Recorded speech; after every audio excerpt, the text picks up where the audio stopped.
Attack করতেছে, ছাত্রদল আমার উপর অ্যাটাক করতেছে, ছাত্রদল আমার উপর গুড পজিশনে অ্যাটাক করতে আসতেছে। আমার কি পার্সোনাল কোনো অপিনিয়ন দেওয়ার কোনো আমার অধিকার নাই? ছাত্রদল ফুটপথের সামনে আমার পিছনে ধাওয়া দিচ্ছে, আমার কি পার্সোনাল অধিকার নাই? তো আপনি এখানে ঢুকবেন, টানদের ওরা আমার পিছনে দৌড়াচ্ছে পিছনে, টানদের। ছাত্রদলের পোলাপান আমাকে আমার পিছন থেকে আমাকে ধাওয়া দিচ্ছে। পার্সোনাল অধিকারটুকু কি আমাদের নাই কথা বলার জন্য? যদি আমার কোনো ভুল হয়ে থাকে আপনি টানদের, স্পিড ব্রেকার টাইমে না, টানদের।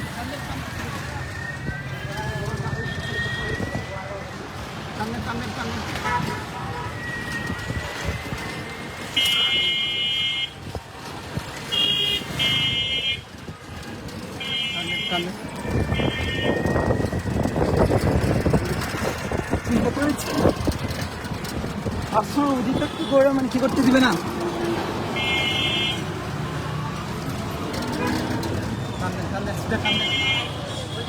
আরে থানার ভিতরে ঢুকেন, থানার মধ্যে ঢুকেন। না থানাতে ঢুকবো না, থানাতে ঢুকি, থানাতে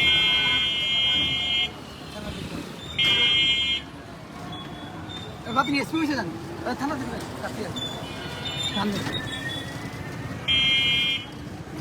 ঢুকে দেন, একদম ঢুকে দেন।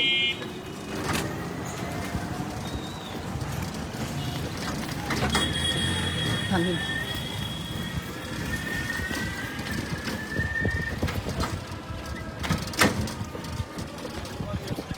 ক্লিয়ার করে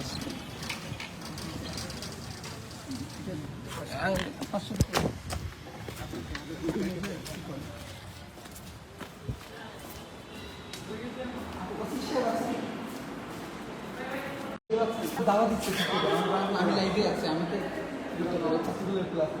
আমি আগে কনসার্নে দিয়েছি।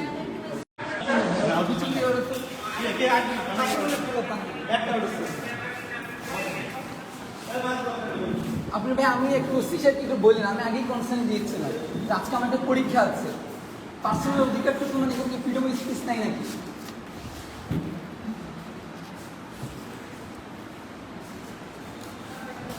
আমি এখন থানাতে আছি, ডিউটি অফিসার সাহেবের রুমে আছি। কে ধাওয়া করছে কে? আমরা এখানে হচ্ছে আমার পরীক্ষা ছিল ড্রাইভিংয়ের, তো আগে আমি জানিয়েছি যে এখানে আমার একটি সিকিউরিটি কনসার্ন আছে, তো আমার পরীক্ষা হবে। উনি বলেছিলেন যে টিম পাঠাবে। আসার সময় আমি এখানে কাভার করার জন্য আসতেছি রিক্সাতে, কিন্তু এমন করে সামনে থেকে ছাত্রদলের খোলাখন আমাকে, আমি রিক্সায় ছিলাম, ওরা পিছন থেকে আমাকে হামলা করার জন্য দাওয়া দিচ্ছে। হ্যাঁ এখন, হ্যাঁ ওর তো এখন বাইক টেক নিয়ে আসতেছে। আমি তো মানে রিক্সা ভাই না থাকলে তো আমি কি করতাম না। আচ্ছা আমি ওসি সাহেবের রুমে যাচ্ছি।